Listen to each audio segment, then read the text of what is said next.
Thursday. What's and up? I don't know if Josh is gonna make it. His brother was in town, so he might be doing stuff with his brother. And I know Gabe said he can't make it. So, or sorry, no, Tyler said he couldn't make it because he's at some beer festival or something. Priorities. I mean, He's a judge. He's learned. Yeah, that's right. He's got credentials. Yeah. He could like do beering and tell you stuff about beer. So Interesting. I have never heard of the Rubber City. Is it because it produces a bunch of rubber or like makes tires? Goodyear there? No, I thought Goodyear was in Goodyear in Arizona. Like literally the town of Goodyear. You mean Indiana? No. Goodyear, Arizona? There's a Goodyear, Arizona. It's right in I don't Phoenix. want to embarrass myself about my lack of geography skills. So I have no idea. But whatever. It's the tire industry, Goodyear, Goodrich. We're Firestone. Okay. Interesting. I did not know that. Learning facts right off the bat. All right. Look at this. People getting their learn on. Come for the Ferraris, stay for the facts. Ooh, man. Well, that's a bit lofty. So it's going to be a strange one. We're going to rely. We were just discussing before the start. We are going to rely on you guys to ask us good questions because I think all of us are just like mentally spent this week and dead. And I'll be honest, this has been the strangest, quietest week in forever. Like the title of this video, absolutely nothing happened this week, is not a lie. Like literally nothing has happened this week. It's been very quiet and strange. That's not like I should correct myself. There's been a ton of emails and phone calls and actually we've had some car deals go down, but like no cars have left, no cars have come in. Well, no, nothing left. And I've just been editing videos all week. So I've just like tuned out the entire world. It's just been strange. So I don't know. I wasn't even aware that Ferrari released the electric. Or is it they released it or they just showed a preview of the electric? They showed the battery kind of package, basically. Okay. It was like kind of their investor day. Today. Oh, that's why their stock slid so much then. Yeah, well, they adjusted their long range forecast and electric car stuff. Like, oh, we screwed up just like all the other companies in making a stupid electric car. Yeah. And because they wound down from 40%, they were saying like originally the EV was going to be 40% of all Ferraris. Oh my God. They pulled that back to 20%. So they're supposed to be 40% combustion, 40% hybrid, 20% electric. No. Yeah. No company puts something like that out without marketing research. I would love to read it. As a car guy on the ground, I would love to see the marketing research. Did they hire the same people that did this shit for Jaguar? Because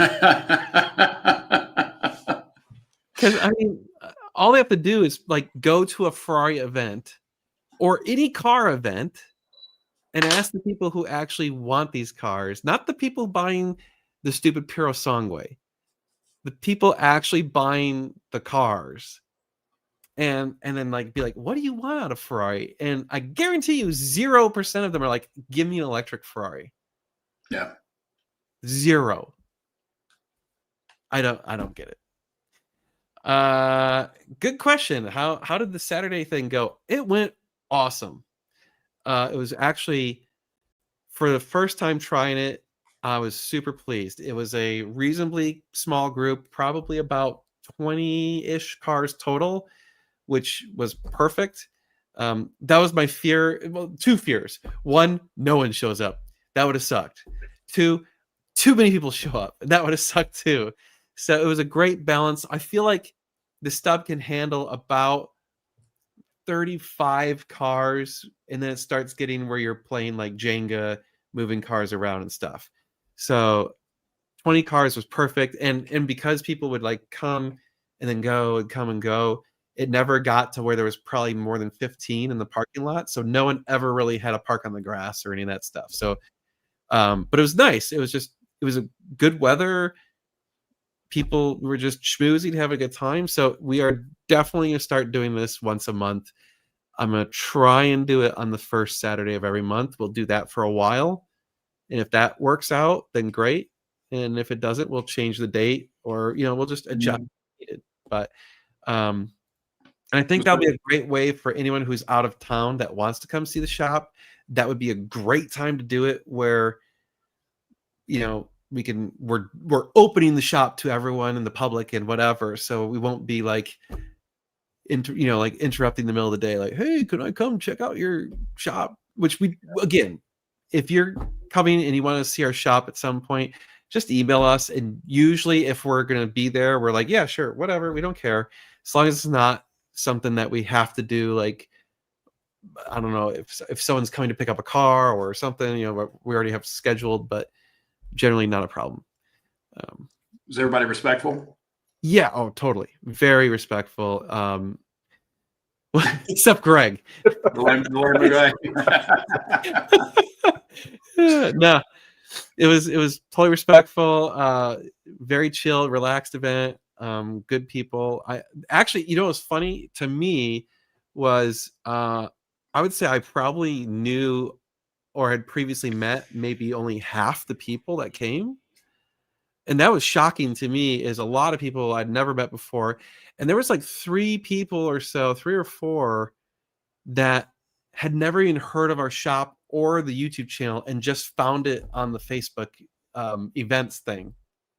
Sweet. And they were just car guys that lived in the area and were like, oh, I was looking for a car event and this showed up and it was like 5 miles from my house. I was like, screw it, I'm gonna go check it out. And I was like, holy crap, that's really cool. So I was like, yeah, well, subscribe. Nice. Good variety of cars. Yeah, dude, there was a DeLorean. We had gated Murcielago. We had Greg's Alpha, which is behind him. We had, quite a few Ferraris.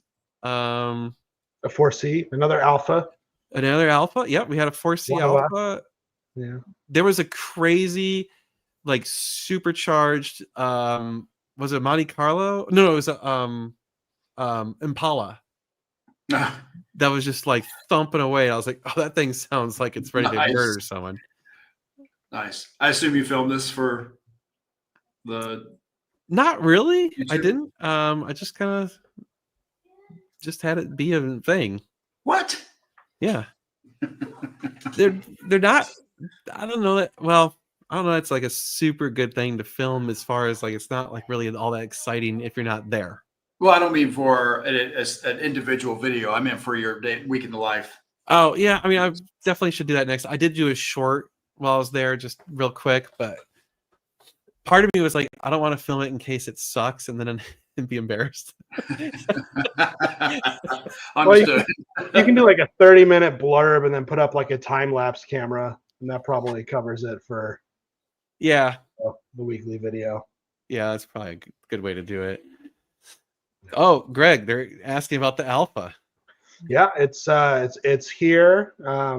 Pretty much got all the work done. I've got to do a repair on the front splitter, so that's still coming. And then worked with Dan and Josh, and the rest of the exhaust is now finally released out of customs, despite the government shutdown, because apparently customs and Italians can't talk together, because basically Tubi told the customs group it's stainless steel, and customs thought, well, it's stainless steel for one portion of it, but not the exhaust tips. So what are the exhaust tips? So I had to tell them they're stainless. Are you serious? Steel. Yeah. Yeah. And so then they released the shipment after I filled in a form. But I think FedEx hit me up as well for customs release, because they were all like, oh, you're the importer, you got to fill out all these forms. Yep. Which I was like, I thought we already had stuff on file with you, but okay, I'll fill it out again. Yeah. And I just did that today. So I was like, okay. Yeah. Let me tell you, this year has been interesting for getting exhausts for Ferraris, because pretty much everything, not everything, but almost everything's made out of the country. Yeah. Mhm. Well, There- the change in the aluminum tariff, Mhm. basically they have to get product composition for everything, and it's a nightmare. But Yes. it's a 23 Giulia Quadrifoglio in Verde, Montreal, with the carbon roof, carbon suits. Hey, Meg. Well, then throw it away. She just got back from taking Ash to after hours stuff because he's got a infection thing. He's got impetigo, which is basically Yeah. staph, and I don't know where he got it. It's on his foot. Kids are gross. So it's on his foot. Yeah. Aw. You gotta go poo poo. Very good. Well, I'm a little bit busy right now. Hey, that's awesome. Potty training is like, it's going pretty decent. That's good. That's good. You know how it is when you cross the hump where you're having more successes than failures in that? Oh yeah, I still fail. I mean, never trust a fart, man.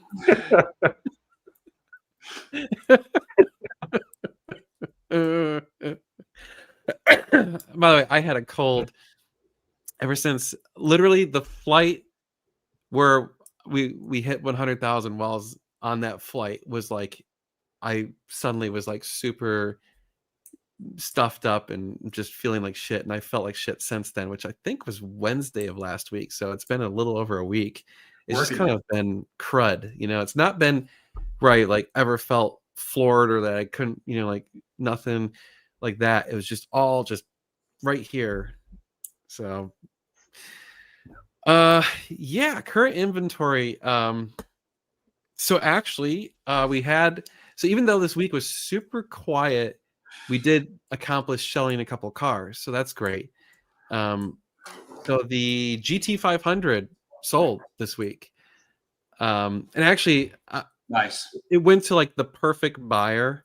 He's a super Mustang fanatic. He's got a collection of Mustangs. He's got an original GT500, so he's like adding it to his collection. I'm like, that's perfect, man. Like this will fit in perfectly. So we're really happy about that. And then just yesterday we got signed paperwork for the Rosso Corsa Tan 360, the one from New York that has 26,000 miles.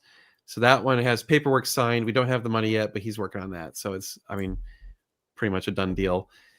And then today we finally listed that black 458, and within about 3 hours I had it sold. Nice. Which was like, oh, holy cow. Which then I called Josh and I told him, and we were both like, well, I guess we priced it too low. Well, you could have nailed it. I think Could have nailed it. the market's just so hot that I think Yeah. if you price it pretty right, That's I think it was spot on, because like we had multiple people that made offers at full ask and kind of were like, yeah, it just feels like it's a good price. So and that's kind of it. It wasn't like a screaming deal. It wasn't like we fleeced anyone. I think it was just spot on. It's like that's exactly what that car is worth in the current market. Yeah.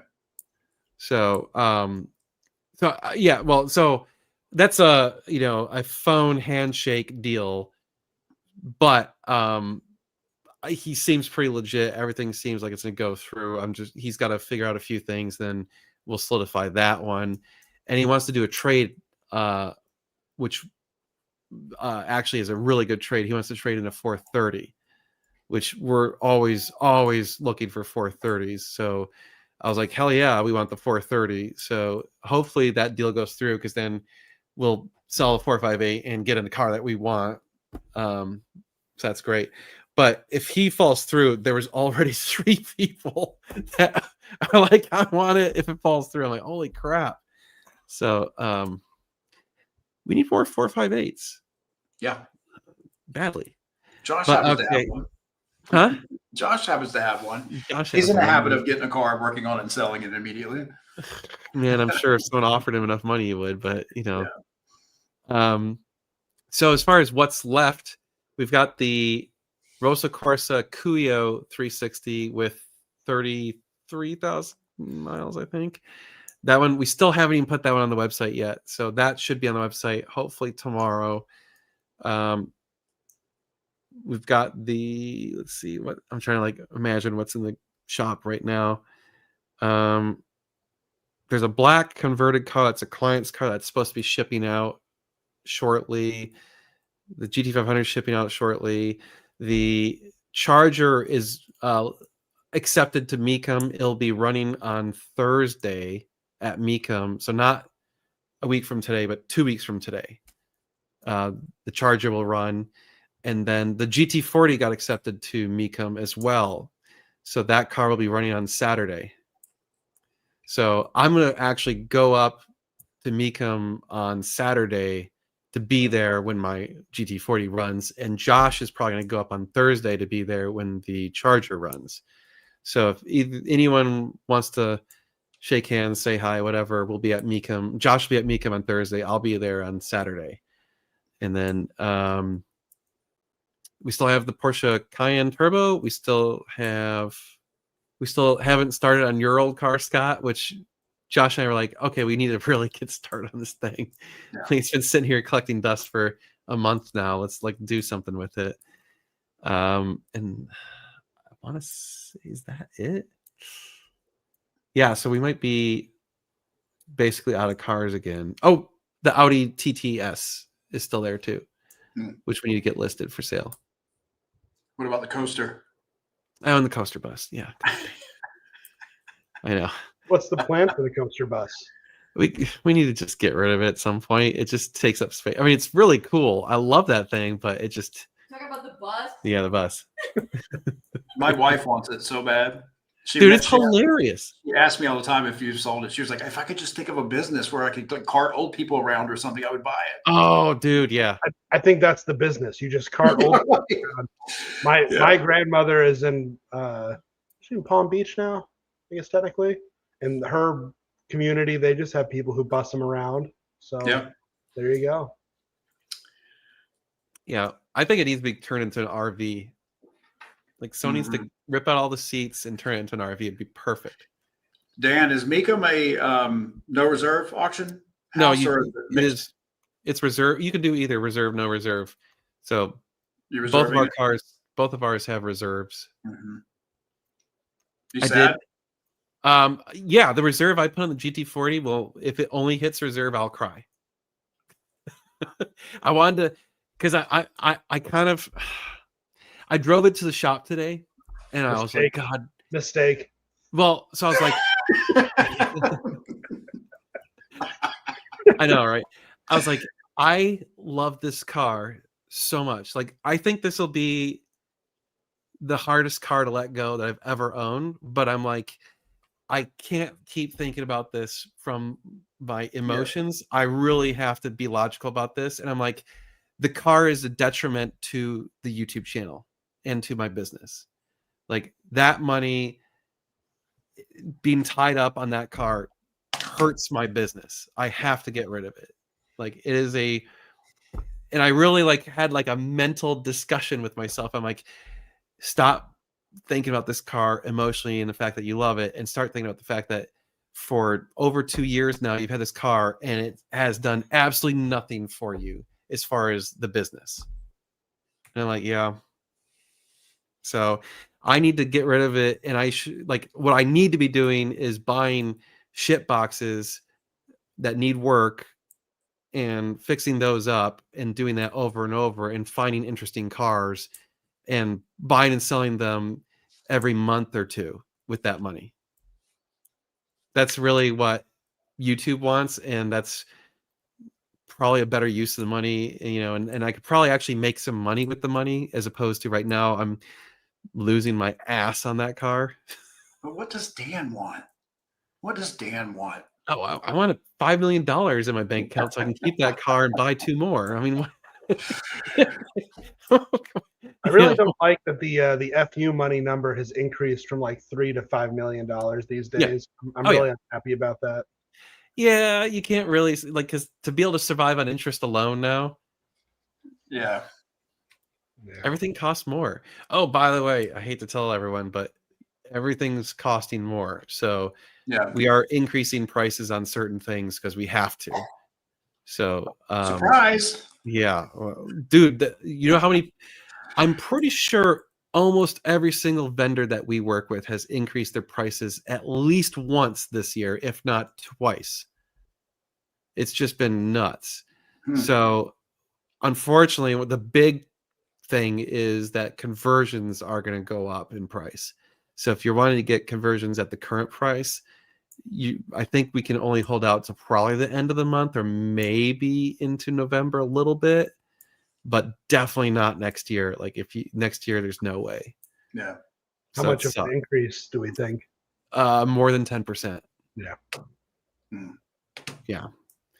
So what Josh and I, that's why I don't know, I mentioned it in a video. Josh and I talked about, we're like, man, like we feel like it's priced right at the right spot. And so like, I don't want to increase the price, but we're thinking is with the price increase, if we subsidize shipping for non-locals, maybe that helps offset that to a degree.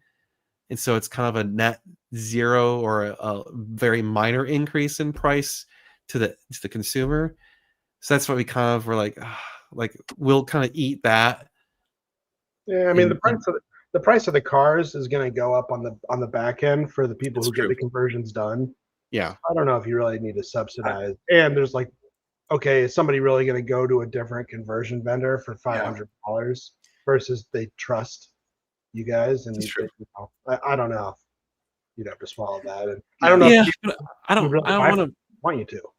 I don't want to fleece anyone though. I want to remain at competitive prices, even if we do have the like trust advantage. I still feel like I don't want to like lay on that and be like, oh, like because you trust us, here, pay more. You know, like that's fine. Yeah, but I mean, you're a pretty transparent guy, a pretty transparent business, and if your costs go up, that can only be pushed down to the customer. It can only be that way. That's why things are the way they are right now. So I don't think besides there's certain demographics where a 10%, 5% increase, they won't affect them, greatly. And I think that someone who has like that type of discretionary money to go convert their Ferrari over probably isn't going to bark too much about that, considering what's going on in the country. So, I wouldn't eat too much of it, Dan. Yeah. Well, either way, we kind of thought if we can subsidize some of the shipping costs with some of the bigger ticket things like conversions or like clutch jobs and stuff, that might help just drive more service business. And our thinking was, even if we don't make quite as much on the service side, we wanted to get more of that business just to start getting like repeat customers and get good of word of mouth and really spread the service business. So like, I really want the service business to like take off next year. Like it's been doing great, and I want to do more. And frankly, I think it's cool, like to do it. So it's a challenging side of it. Oh my God. Sorry. I just saw my naked son go running by with Megan chasing him. Living the life. Right. And she's going, hey, where are you going? Come back here. Oh my God. So here's the thing, right? With cars that I need to buy, I have to think about what does well in this channel. And so when you say things like Noble, Aston Martin, Maserati, domestic, I would never buy a Noble because no one's ever going to buy that car. You're never going to be able to sell it. The Astons, yeah, that's a possibility because we had that Aston and we were able to sell it pretty well. Maserati, not a problem. Domestic, not a problem. But like that's the lesson I learned with the GT40 is it is too specific a buyer, which makes it absolutely difficult as hell to sell that car. Which is why I've had it basically listed for sale for 2 years and no buyers. So, and the crazy part about that car is to buy that car today has only gone up more than like almost double. Like when I bought that car, you probably could have had that car built for maybe a little under 300. To do that car today would probably cost in the 350 to 400 range, and it still doesn't matter because what I've concluded is that car is a challenge because it's still being made. So if you've got enough money to spend $200 and something thousand for it, well, what's another $100 and something thousand to get exactly what you want? Yeah. And so I just that and who are the people who have that much money and are willing to buy that car, you know, and want to buy that car, right? So it's a very, very, very small pool of people. So you look at something like a Noble. Who's buying a Noble? Like almost no one. So no way in hell I would buy a Noble. Absolutely not. Like if someone wanted to trade a Noble to me, I'd be like, I'll give you $5,000 because I'm gonna sit on that car forever unless I can just dump it. There's one on Break a Trailer right now, an old 400. I mean, they're cool as hell, but It's just the problem when you go really, really niche. yeah, You know, even the Scud, you know, at least till recently, you know, it always suffered a little bit to that because it's the type of person you have to find to buy that car is a much more narrow audience than you know, trying to do that. I kind of learned my lesson because I took a bath when I owned my Ariel Atom. Right, trying to come out of my Ariel Atom and into the Viper ACR at the time, it was like, okay, how do I find somebody to buy this in the timeline that I need to move out of the car to get the new car, right? And then I have to find somebody who doesn't want to spec their own, wants exactly, you know, it's so difficult. You know, so you kind of want to have that right balance of like just mass market enough, but yet just niche enough that you're personally interested in it. Yeah, But exactly. And people want to watch about it. Yeah. Because that's really the problem is no one wants to watch the GT40. They don't really care.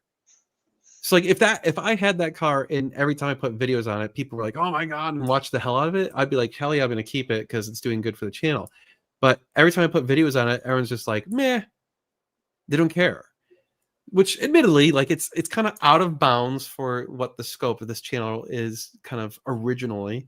So, but yeah, you got to find something European, Italian. Right. I mean, honestly, stuff like Scott's car is a great content car because it's got a great history. You know, it's great. I shouldn't say great history. A great story. Good story, right? Story. Not history. Most good stories aren't good at the time. Later, Yeah, when we're told they're great fun. You know, stuff like, so if I get rid of the GT40, like stuff like when we had that barn find 360, I would have never sold that car and kept it if I had not had the GT40, because I would have been like, I'm just going to keep this car, restore it, and then sell it, right? So that's the kind of stuff I need, is like cars that have been neglected that need love, or, you know, find one with a blown engine or something, you know, something that's fascinating. I can put some money into it and come out break even or better and have it tell a great story on YouTube. Yeah. I want to go back to this. Totally. I do not get Ferrari's aversion to it. Well, the problem is they are in the performance war, right? Like all the big brands right now are so focused on have to go faster, better, more horsepower, you know, and all this stuff. And I don't think they've done the market research to realize that a lot of the enthusiasts are like, I don't care if it goes faster. I want to enjoy it. Yeah. Like I'm wanting to drive it. I want to drive the car. I don't want it to drive itself. Yeah, I mean, I think they see it. I just think they're a little short-sighted in thinking that the demand for like the Icona series cars is enough to support the long-term brand value, because it's what I feel like they're missing is the fact that they have to keep the long-term desirability for the people who can't buy the new cars, but want to buy whatever the cars are in the future. So that way it keeps the residuals high. So that way eventually, when people can't afford them or something, it just kind of keeps that market floated. But right now it's nobody wants to buy the cars. So everybody's losing so much money on the new cars that it's kind of hurting the overall brand value and reputation of it. Totally. Yeah. Yeah. And actually, here's the funny thing is that's the exact opposite of what is reality, right? So I did that C8 Z06 video and it got tremendous views. Tremendous. Hmm. And so 100% Josh and I saw the results of that and we're like, well, we need more Z06s. Absolutely. In fact, we're like currently like, okay, we need to go get a Z06 and throw an exhaust in it and do some mods on it so maybe we can sell some Z06 parts. Because the market, the thing is, yeah, they make millions of them. There's millions of buyers for parts for those cars. It's the market opportunity there is huge. It's arguably far larger than Ferrari. Yes, the margins are way smaller, but Volume. you make up for that in volume. So I'm totally interested in more Corvettes. Absolutely. Maybe you bridge the gap with a Pantera or two. But again, who's gonna buy those things, right? Between American and Italian, yeah, tough sell. I mean, it's too niche. It's too limited a pool. I wouldn't be interested in. I mean, we would take one at the right price, but again, it's kind of one of those where it's got to be stupid cheap because I think it's be hard to sell. It's even Ferraris that are certain options or certain colors or whatever we won't just take unless it's really cheap. I hate to say it, but like that silver blue color that like an astronomical number of 360s are in. No offense if you have that color, but it is the worst color to sell for a 360. No one wants that color. So anytime like, and we get offered those because I don't know why, but like in that era, I guess everyone was like, "Ooh, this is a good color. Let's make a shit ton of them." And so there's just a crap load of 360s in that weird silver blue color, and every time someone's wanting to sell us one of those, we're like, "Oh man, like you don't want to know our number because you're not gonna like it." Sorry.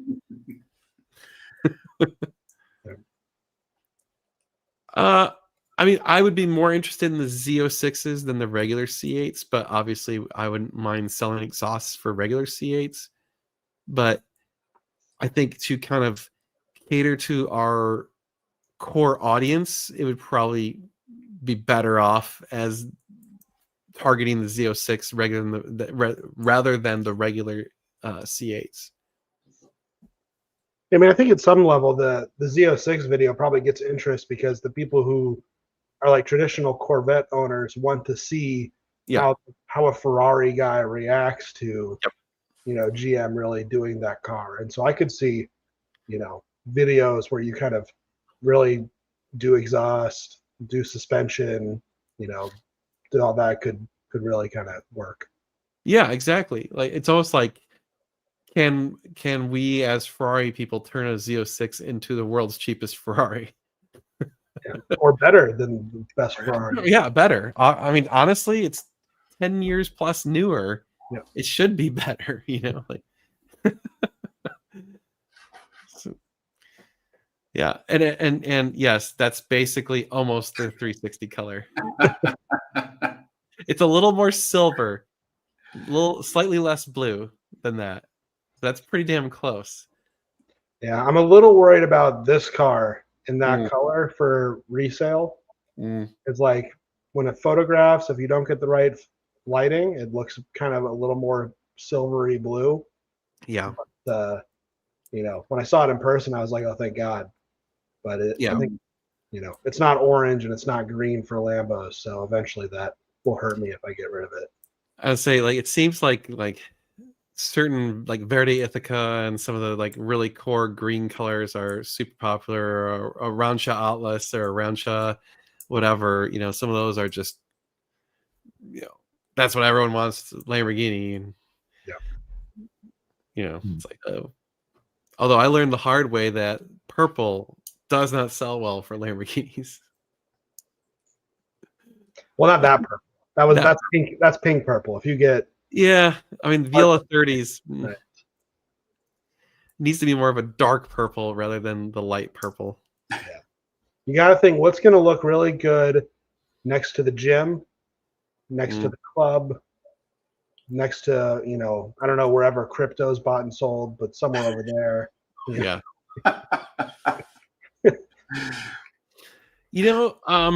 If they are priced appropriately, no.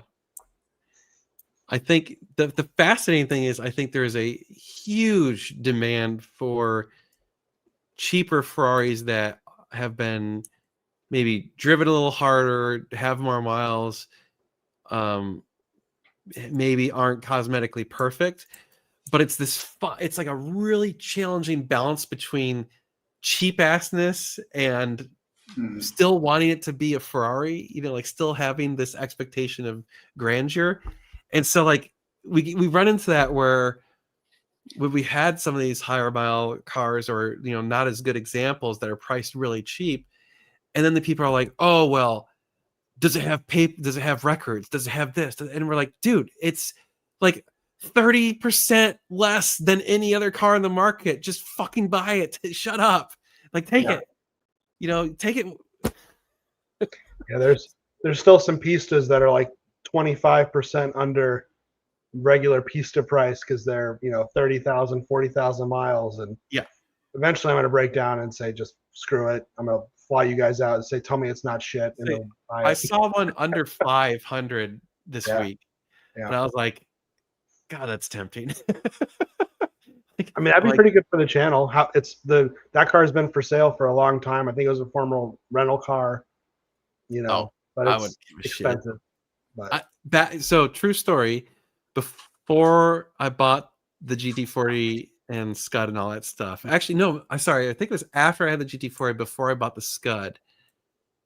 There was a salvage title Pista that was for sale, and I want to say it was at like 300, or maybe was it like green and red one that was like going around? No, that one's still out there. I've seen the green one.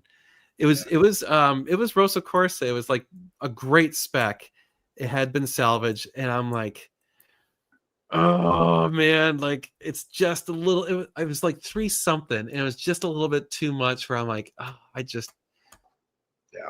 don't want to like stretch myself that far to get it because because it's salvage, you have to pretty much pay cash. Why was it salvaged?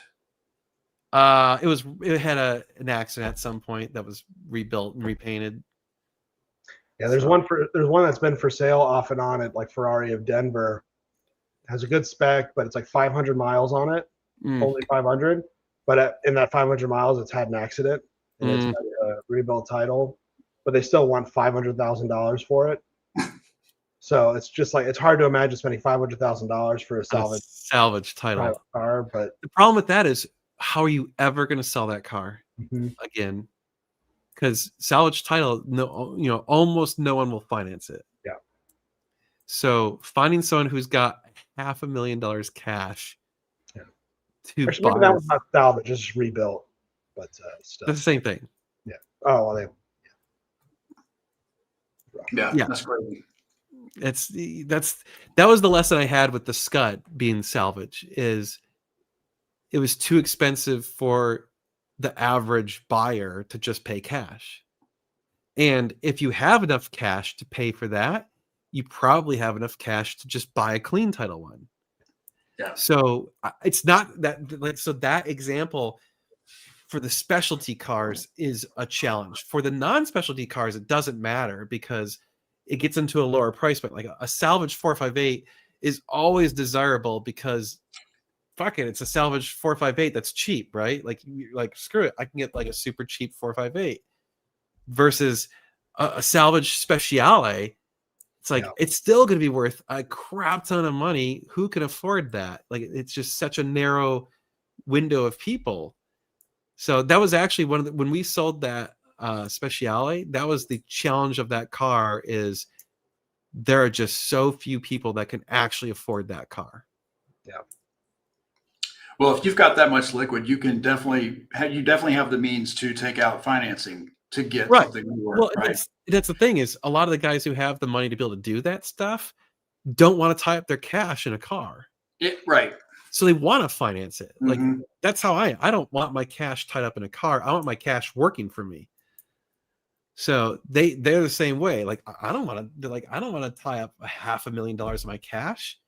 So they're like, I want to finance as much of it as I can. Well, finding companies that will finance, $400,000 or whatever, it's a little bit tricky. So you start having to get innovative and doing weird things. My 458 had, I thought it was in the 40s or 50s. I can't remember now.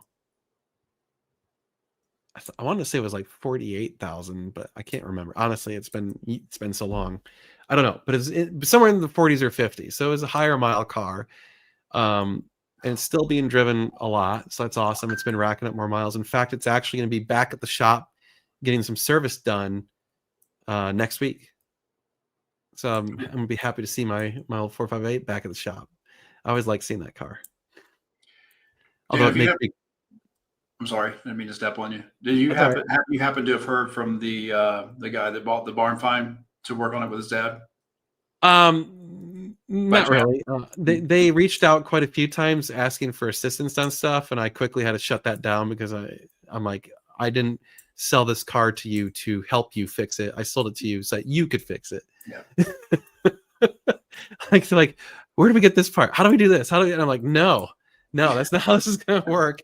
You didn't pay for me to be your consultant on this car. I sold you a car that was way below market value because it was messed up. So not my problem. Sorry. You can sell some consulting hours and time. Right. Yeah. Right? Like I think that's one thing that people are still having. We have to like kind of nudge them gently and politely without offending them in the right way when they start asking for help on certain things. I'm like, see, no, we can't do that because we charge money for that for other people. So I can't give it to you for free. Like, sorry. That one's always tricky because we want to be polite and nice to these people because a lot of them just don't know, right? It's not that they're trying to like get free shit. It's just that they don't understand. They see a YouTube video where we're doing something and like, oh, this guy knows how to fix this thing. I'm going to send them an email, or worse yet, I'm going to call them. And then they're like, well, I need to talk to Dan. And then, Rachel's like, well, why do you need to talk to Dan? And they're like, I just need to talk to Dan. She's like, well, you're not going to just talk to Dan. You need to tell me why. It's funny because now that she's been answering the phones for us for a while, she's like, yeah, you're right. Like, these people are like, they're insistent. Like, I have to talk to you, and they won't tell her. Like, we've literally had people like, oh, I need to talk to Dan. Well, why do you need to talk to Dan? Oh, I can't tell you. I got to talk to Dan. And then she like finally gets out of them. Well, I want to sell them my car.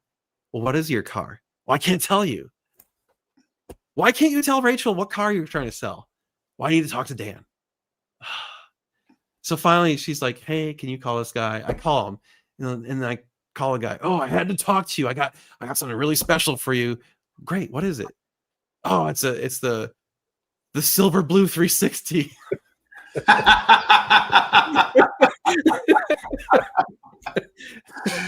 And I want 150,000 for it. Oh, right. Cool story. So, no. Poor Rachel. Dude, sometimes I'm like, holy cow, like she got thrown into the fire, man. She's been awesome. She's been super, super good. Yeah. The good news is that generally speaking, this is not, most people get it. They, like I said, they just honestly didn't know or whatever. And as soon as we tell them, they're like, oh, okay, no problem. Sure. Yeah. Blah, blah, blah. But like the technical stuff is strange because a lot of people ping me on other platforms directly, and then they want help with fixing their car. And I'm just like, no, like I'm not going to do that because there's too many unknowns. First of all, trying to do remote diagnosis and stuff, or like one of the things that happens is people are like, hey, where can I find this part? And it's some obscure part I've never ordered before or whatever. And so I'm like, I don't know where you can get it, but and they're like, well, what's the part number and stuff like that. Like I had someone ask me that just today, and I was like, I don't know. Well, can't you go get it? I'm like, yeah, but you can too. I'm not going to spend the time looking up a part number that I don't know what it is when I'm not going to make any money selling you that part. So it takes me just as much effort to find that part as it does for you. So you can go look up that part. You know, not that I'm trying to be an ass. It's just I got a lot of crap going on, man. Like, It takes time to dig through those diagrams. oh, dude, sometimes it takes hours to find the right part number. You're like, God. Yeah. Like, especially when it's like a weird, obscure part that's sometimes it's not even in the diagram, and then you gotta like dig for it, and then you gotta try and describe the part when you're searching Google and the forums or whatever, and you just gotta happen to stumble upon it. So it's like, oh Lord, such a pain in the ass. Can you explain when to service the DCT in a 458? I can't explain it. It's gonna I be don't torture. know. When it breaks. There's normally fluid on the ground, or Yeah. it stops shipping. Or you get the little trans indicator on your dashboard, then it's definitely needing the service. Or just ask John to drive it to the Ferrari Horseshoe Bay event. It's true. guaranteed to fail. Well, just ask John to drive it, period. And it seems Yeah. he seems to have good luck with those things lasting a while.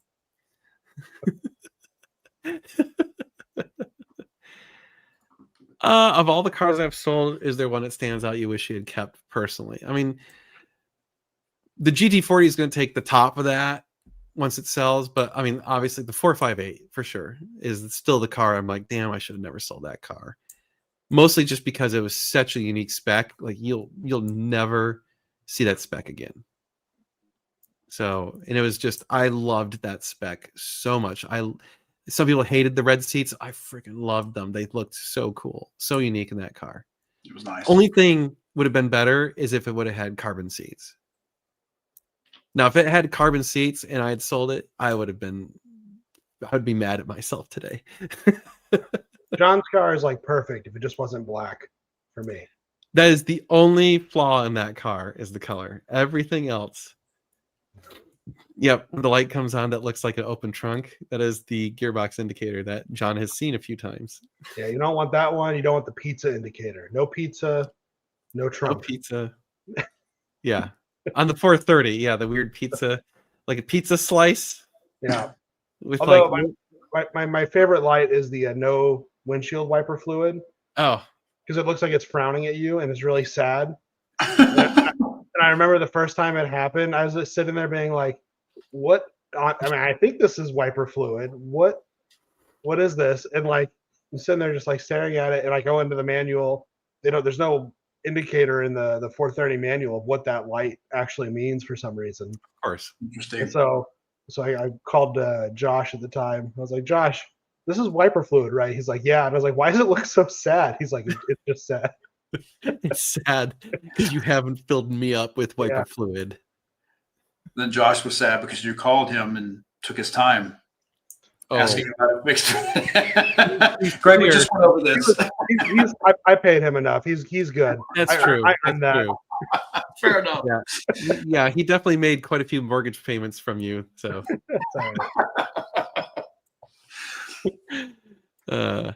no, I mean, like, I'm not trying to poop on people who contact us or whatever. Like, we appreciate that people want to do business with us, but the problem is we do have to be protective of the business, right? Like, it is a business, so Oh, yeah.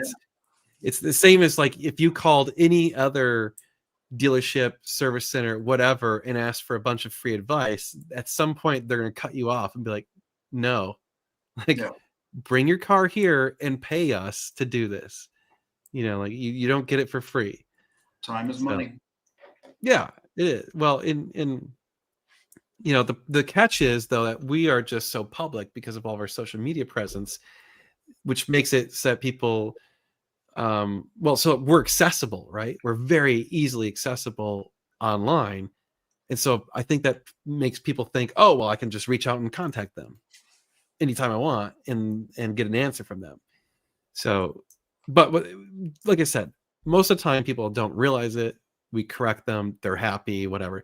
Every once in a while, someone like really gets offended or mad at us when that happens, and that's always shocking or like surprising to me, because I'm like, you saw me on a YouTube video and you thought that I'm just gonna like take my time to fix your car because I owe you, or what? Like, what's your logic there? What is the reasoning why you feel entitled to be mad at me for not helping you with your problem? Like, it's very odd to me. Yeah. You know, I don't like, I don't know. I'm trying to think of a YouTuber, but I don't like go watch a YouTube video of some self-help thing. Like, I think I watched some YouTube videos back in the day when I was installing my air conditioner, and I don't go call an AC place and be like, hey, how do I install this correctly or get this done right or whatever, and expect them to answer that question without them going $500 up front. Yeah. Or whatever. So yeah, the 360 market is marching up for sure. Actually, we were noticing the 430s and 360s and 458s, frankly, are all up right now. So almost all the 458s are over 200 now. There's very few left under 200, and they're generally really high mile cars or have something weird. 430s, I think, are kind of hovering around 140 now, like plus or minus 10 to 20K depending on miles. So like the low end is like, now it's like 130 versus a few months ago the low end was like 120. So I guess they've kind of gone up about 10,000 or so.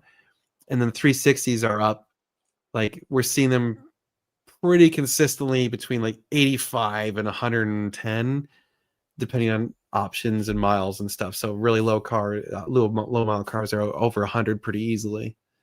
Yeah. So it's creeping up.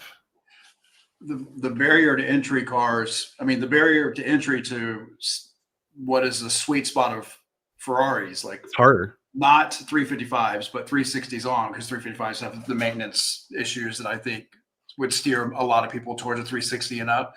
But that sweet spot of 360 to 458, that's most people's, like, the barrier to entry is relatively low compared to anything above the 458. And that is about to get swept up into a higher barrier of entry, because that's what people can grab. And then what is going to be left, because all of Ferrari's cars that they're making now, like no one is going to want a Roma. You know what I mean? Like they're not as popular as some of the other cars that are popular right now. So it's going to be a weird problem for them soon, I'm sure. Yeah. Well, I mean, the proof's in the depreciation of the newer stuff, right?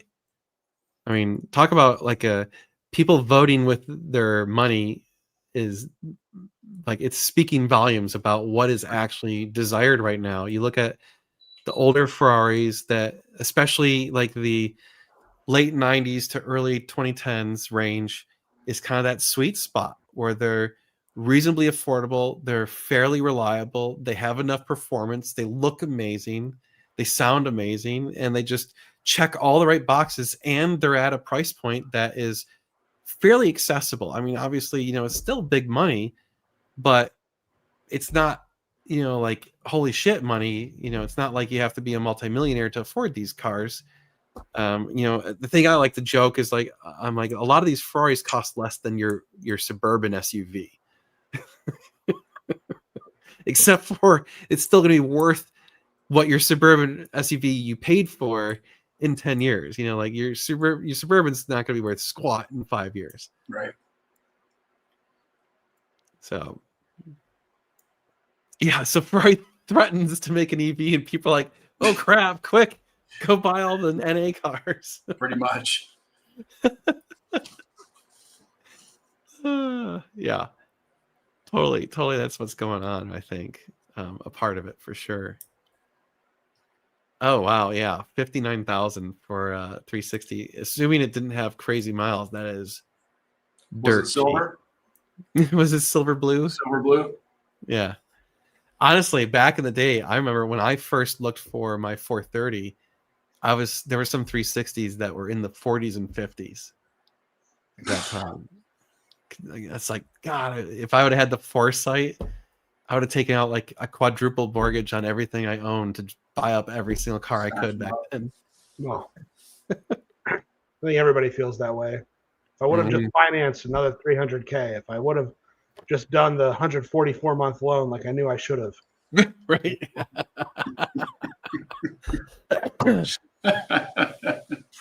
Thank you for asking. Mo is doing great after his surgery. He seems totally like he doesn't even notice.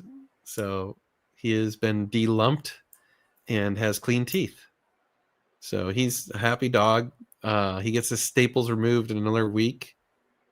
So he's been just kind of chilling, running around, being himself. So yeah. Nice. At what number do you guys what number is expensive to us? That's a tough question. I mean, the first supercar you buy is always like the biggest one to swallow, and then after you do that, it just like starts to get normalized. Yeah. In your head that, oh, this is a normal thing to do, and you just go further into psychosis of like, you know. Well, you know, it's because that first one has that first payment barrier, right? Like, oh, I've got to sink $100 and something thousand into this. But then once you've already sunk that 100 and something, it's not in your bank account. It just goes from one car to the next car to the next car. And so you only look at the difference. And I'm like, oh, well, I'm only spending another $30,000. That's not that big a deal. Yeah. Makes it easier to see through that lens for sure. Yeah, that's how it was for me for the 430 to the 458. Because I'm like, when I bought the 430, I'm like, this is the stupidest, most expensive thing I've ever done in my life. I am such an idiot. Yeah. But then going from that to the 458 was like, oh yeah, I don't care. It's only like $50,000 more. Why would I care about that? The man math starts to get pretty easy when it's like, oh, I already have $1,000 a month payment. What's $1,200? I got to raise whatever, you know. And then sure enough, you're, you know, up to crazy amounts of money, and you look back and you're like, oh, crap. But you know, it was funny. I messaged Ferrari Lake Forest this past week because they have a blue Abu Dhabi Pista for sale, and you know, we were talking about, you know, the fact that I really couldn't afford this car, but I was just curious what Ferrari's numbers were right now and what their residuals were, and the sales guy, whether it's true or not, was like, wow, you're putting that much money down on a car. That's like one of the better things I've heard of anybody trying to buy a Ferrari this year. And I'm like, well, that's crazy, because this is me like barely even possibly being able to afford this. I definitely can't afford this at all. So how the hell is anybody else buying any of these cars? Yeah. You know, but that's just, I think more people than people realize are scraping them by than not. But I think once you get to like some of the higher price point cars, it starts to become no longer true. Like the people that can afford those are like truly wealthy people that have, you know, 8 and 9 figure bank accounts and stuff. Yeah. I've slowly watched my percentage of assets in my portfolio shift to cars. Just doing a good job, man. I can't stop. I don't know. Hey, at least you have things to show for it. My money's on like a building, and yeah, I don't really have like that much in cars anymore. I think the F8s are awesome cars. You're right. They don't get talked about as much. I think we don't talk about them as much, partly because they're still so new that they're kind of under warranties. And so we don't really work on them very much. And they're also still at price points that are high. Like I would say, like it becomes far less accessible when you start talking $300,000 to $400,000 versus $1 to $2. You know, so most of the F8s are still the 3+ range. Very few in the 2s, and a lot of them are still even like 4s. So that's a pretty expensive car. but they're phenomenal cars. I think they're seeming to hold their value pretty well.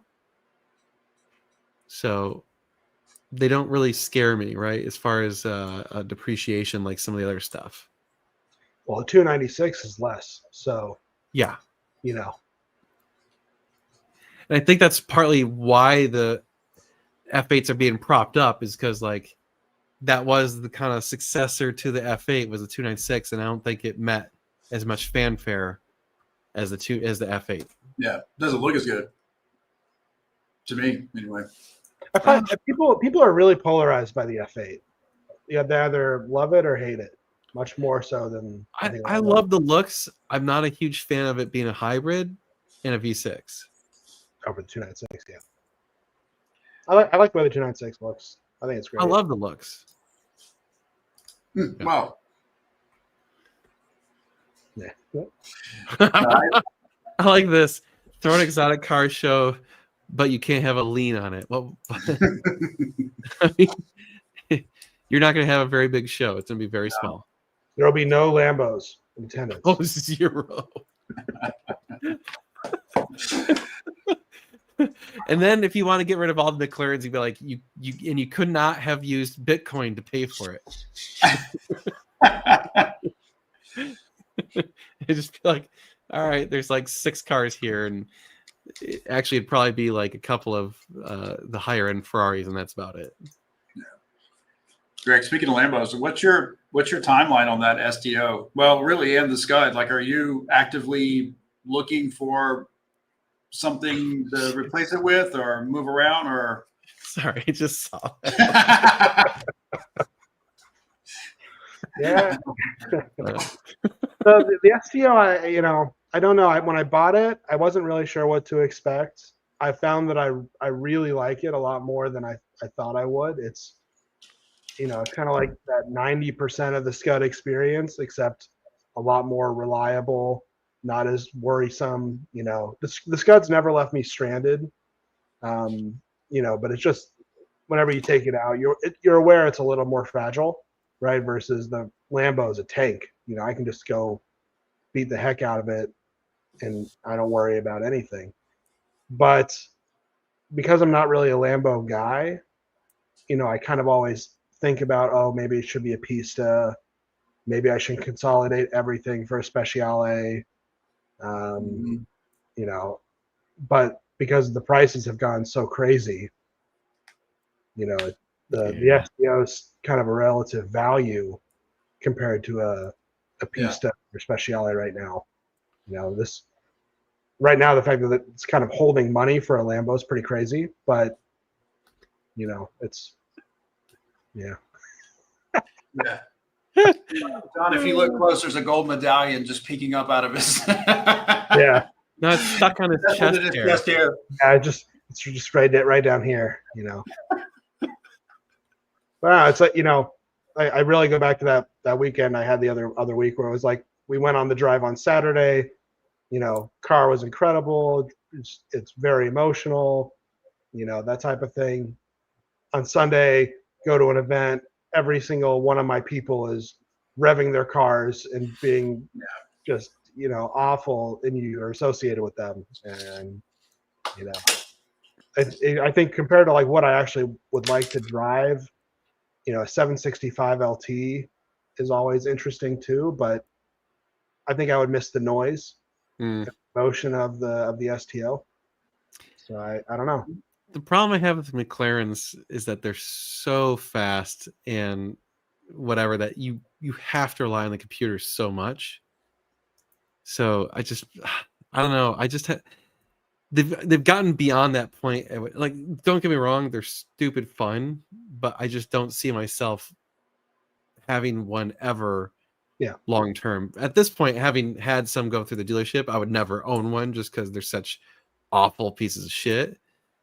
But beyond that, I mean, just I mean, I'm probably more likely to buy like a Spider RS than I would be to, I think, go get a McLaren. But the funny thing about Porsches is that everyone loves them, and I want to love them. And every time I drive them, I'm like, oh, this is a great car. Moving on. Yeah. You know, like it just never like it never grabs me and it's just like, oh yes. Like it just never has that emotion attachment to me. And maybe I'm just weird, but you know, I mean, when I get in a 458, like it's funny because since I don't own one now, every time I get one in the shop and I go drive one, which is less often now, every time I get in, I'm like, God damn, this is just a good car. Like it just immediately is like, oh, such a good car. Yeah. Like I don't care that it's not that fast anymore compared to the new stuff. It is so good. It's just so fun. Yeah. Yeah, there you go. Exactly. You get in the 458 and you're like, it's the right speed. It's just fast enough. Yeah. It doesn't need to be any faster. I mean, even when I took the Alpha to Lime Creek for the first time this past weekend and hauled down a Lotus Evora, you know, in the sedan, you're like, at no point does this car need to be any faster. No. This 500 horsepower sedan, you know, Right. 640 horsepower, you know, track Lambos.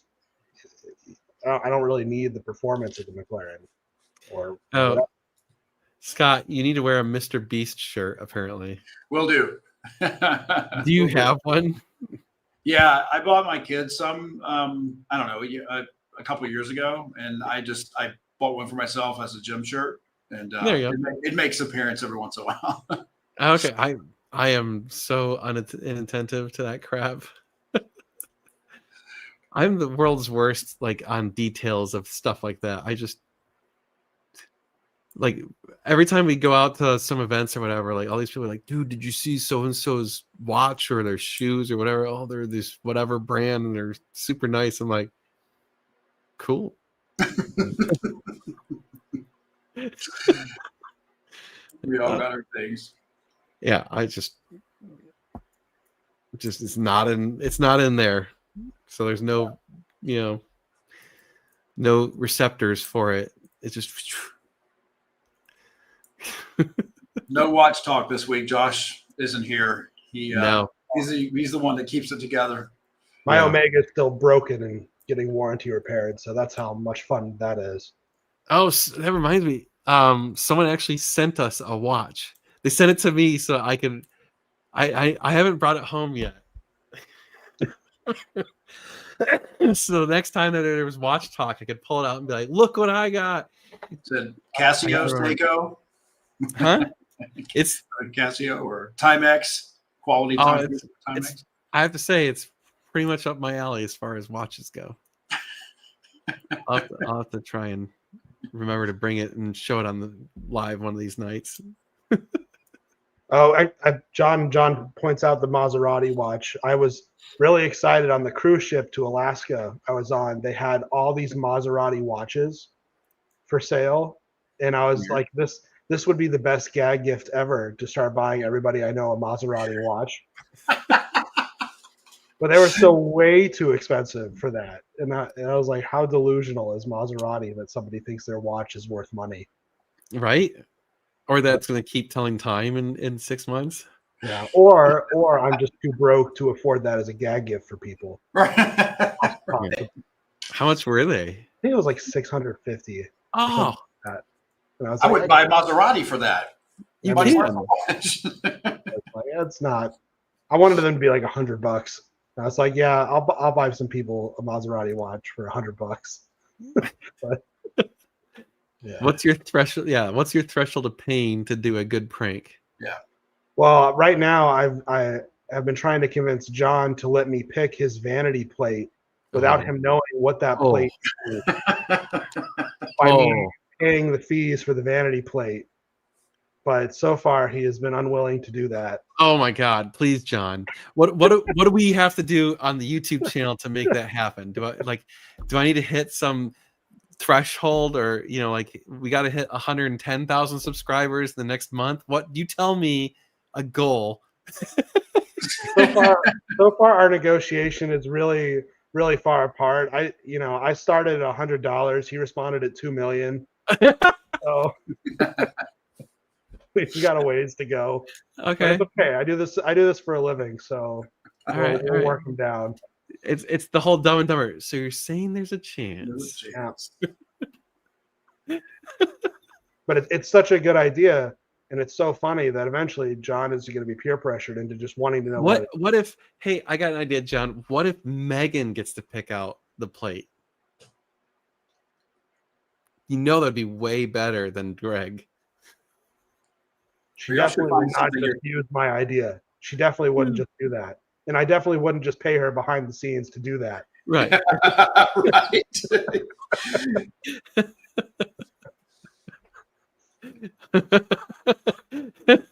I think he knows my wife well enough to know that that's an awful idea. It's actually probably worse if Meg does it. Oh no, 100% it's worse because she doesn't have a filter about Yeah. that stuff. But then that's the thing with the whole idea is like there is a bureau, right, that has to approve the license plate, so it can So it can't only be be so bad. Totally awful. Got to be clever. Mm. But as Oh. we've seen, you can get them through. Yeah. Case in point. And I have to live with my shame. I mean, come on, it's the best plate ever. Oh my god. Cool thing happened just before the live that I didn't tell anyone about. I got to place my order for the plaque. Oh, sick. Yep. Nice. So it'll be a couple weeks until I get it. But I'm super, super stoked about that.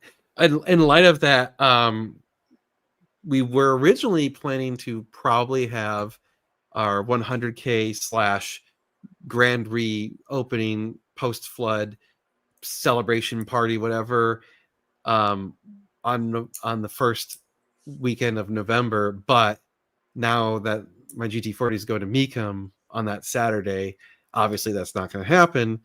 So we're thinking probably the first Saturday of December, which if things work out well, that could be really nice open door weather, like hopefully in the 60s or 70s would be amazing. But yeah, so we're thinking that's probably when we'll do that. And the good news is by then the plaque would for sure be in. Dan, I was checking something. When did you say you were thinking about doing that? The first weekend of December. Okay. So it's like I think it's the 5th or 6th or something. I have to check my calendar. I was If worried you you- were going to put it to like the 2nd or 3rd week in November, and then I'll be at the Dragon, so that wouldn't be as good. It'd probably be the 6th, probably, of December. Dan, if you lock that in, let me know. I might fly in for that. Yeah, I'll pin it down very soon. I need to. We're still going to have the first Saturday meet on November 1st, even though I have to go to Mecum that day. I just will have to leave like right at like 10 o'clock. So I won't be able to sit there and hang out for very long.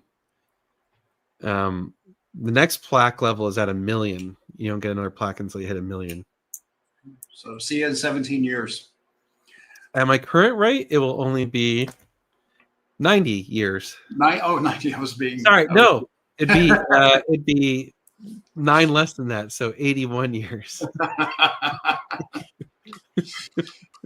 Woohoo! So close. Oh, I'm sorry. Is that bothering you? Well, So- when you have the TV playing Dan's videos, you can't see the ring light. So obviously, Well, look at your garage door lights. They're like nuclear powered. Yeah, he's got like halos coming off that thing, and this is bothering you. I use shiny colors to distract. That's true. Let me move Like, my look big over fat here. head. Look over here. Hope that's better. Yeah, I'll try and lock down the dates for all this stuff and get it pinned down shortly, because I know if some of you want to come in from out of town, you'll want to make arrangements or whatever. And also, like I said, I'm going to be at Mecum, Dallas on Saturday the 1st. So if any of you are going to be there and want to say hi, I'll be there. Josh will be there on Thursday. So I was trying to think. There was something else. Crap. What was it? Ah. Oh shit! I won't be able to be there. Oh, the 6th.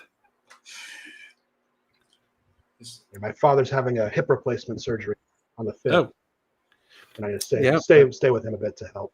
It's yeah, hard. that might do it. Oh well. Yeah, I'm trying to think. God, no, I just totally lost my train of thought. I had a bunch of things going on, and they just whoosh, evaporated.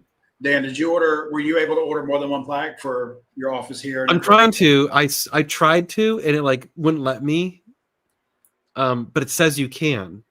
Cool. So I filled out a form and sent them an email and said, "Hey, I want to order a second." Oh, and the first one is free. Well, that's cool. So I was like, "Oh, cool," Interesting. because I always heard you had to pay for it. So I was like, "Oh, I guess it's just you only have to pay for the extra ones." Hmm. So I was like, "Oh, okay," because I'm on one right like here in my office, you know. So I'm on one here and then one at the shop. It's funny that's I actually, now I think about it, I've spent more time trying to get that damn plaque than I did my own degree from college.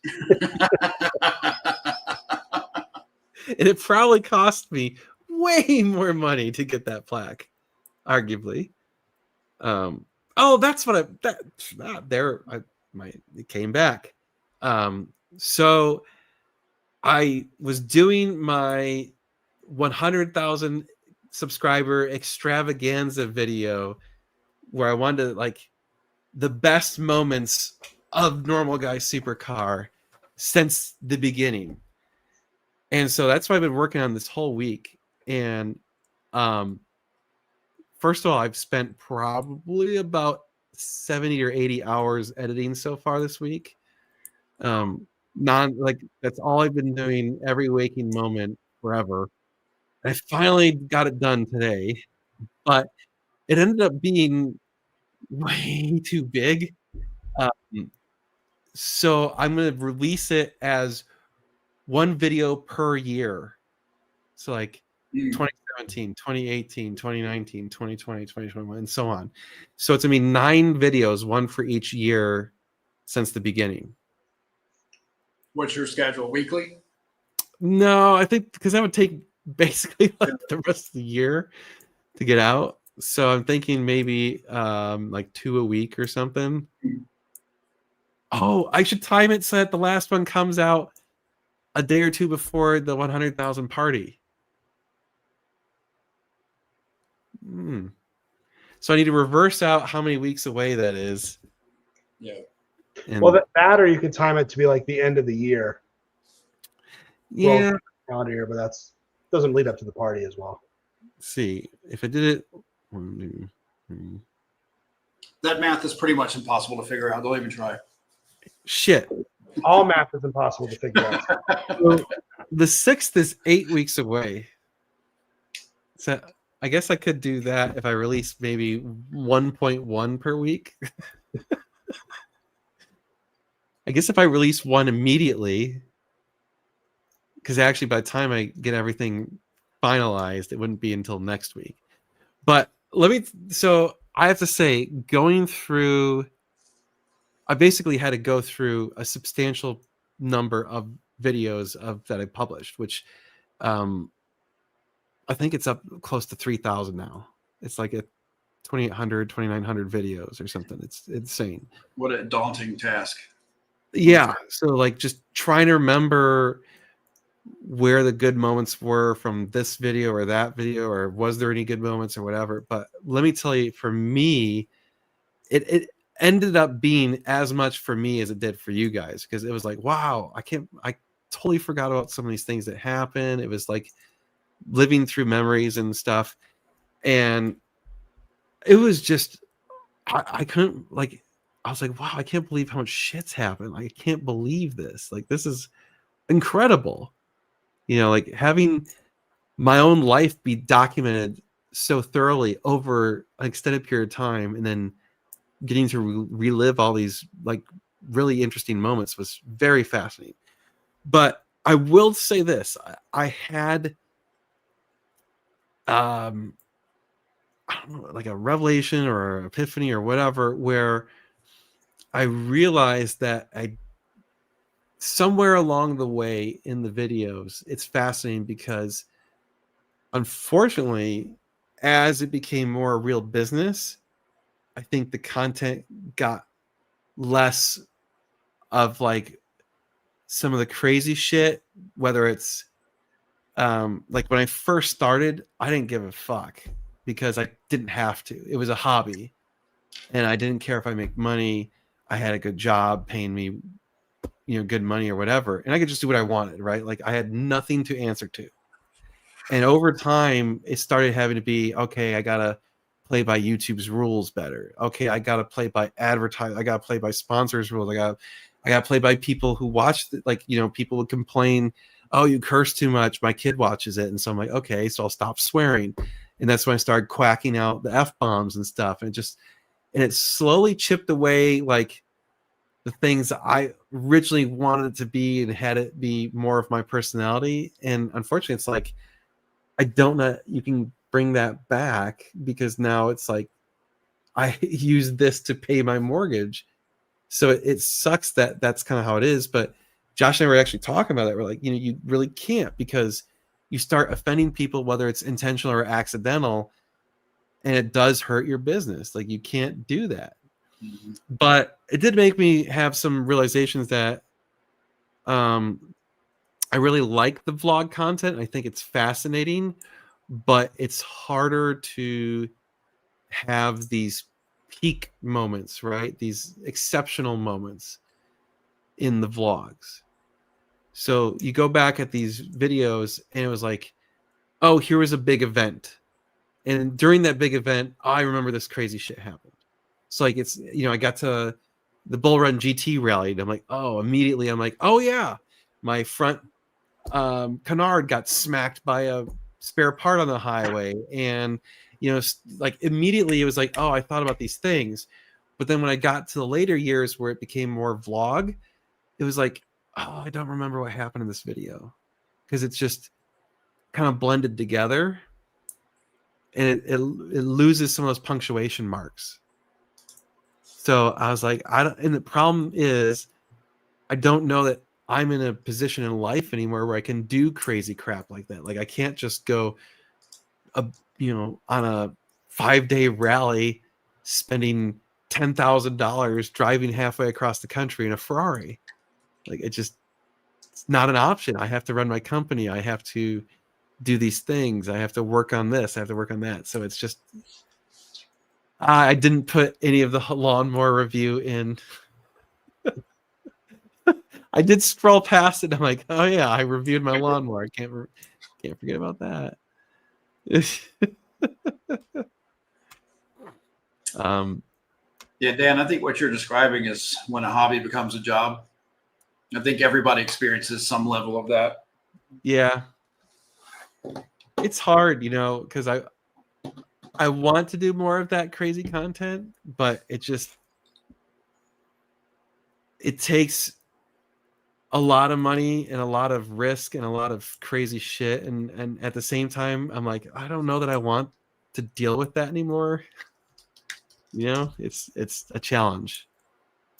Yeah. So that's the thing. Like the Malibu, that to me, so I think that's part of why I wanted to do that so bad is that is going to be a huge punctuation mark in my memories of the crazy shit we've done. So I don't know if that translates into YouTube appreciating it, but from my own personal memories, like I'm going to be able to really easily recollect, oh, we bought a shitbox Malibu and drove it all the way across the country. Hell yeah, that was awesome. I can remember all the big drives that were exceptional. I remember my drive with Scott when we went out to North Carolina to the Biltmore, and that was like a huge, like I remember that vividly. It's really interesting because some of these memories are super vivid, and others are just super blurred out, and it's hard to remember. So I think stuff like the Malibu, yeah, it's idiotic, and that's why it'll be so memorable. Yeah. That trip was fun. Yeah, it was Everything about- awesome. Everything about the trip was great. Yeah, there was so much cool shit that happened. I mean, it was just super fun. So I don't know. I'm trying to think of. I don't want to stop doing the vlogs that we're doing, the weekly life in running the dealership series, because I really like those. I think it's interesting content. It produces a great story, but it doesn't produce the exclamation points. You know, it doesn't produce these super memorable events. So I got to figure out a way to. I think I'm gonna have to go to like 2 videos a week, or maybe an exclamation point video once in a while to augment the channel and bring in some more exciting things that are more memorable. And I don't know what that is yet. I'm still trying to figure out what that is. One of the things I thought about is like, if we can get the company positioned so that I don't have to constantly have this daily grind, I would love to be able to step out and just focus on doing like a DIY project here and there, where I can do it kind of old school, step by step, showing all the details. Now I know those don't get views, but I think they're important videos that are valuable. Yeah. You know, I think people use them as references and stuff. It doesn't necessarily, again, like it's not this huge, like, unless something breaks, you know, but let's be real. No one's going to sit there and remember, oh man, remember the awesome 40th timing belt change you did on a 360, you know. You'd have to make an attempt to release yourself from, make it valuable to yourself when you're doing it versus what YouTube is going to generate from it. You know, Right. Instead of It's like, got, like we got to find a way to make it valuable. Do it. It's got to be valuable to the company, not YouTube. Yeah.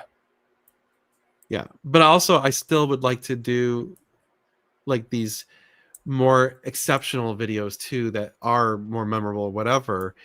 But it's really, so the problem with the DIY stuff is they are super, super time consuming videos. I mean, it just takes very substantial amounts of time to make them. The filming, the editing, all of that is just huge. It's a huge undertaking. And so that's kind of why I've gotten away from it a bit. It's also a challenge because, again, like, to spend that much effort on a video that you know isn't going to get views, you're like, oh, why am I doing this? Why am I working so hard to get a video that doesn't produce views? But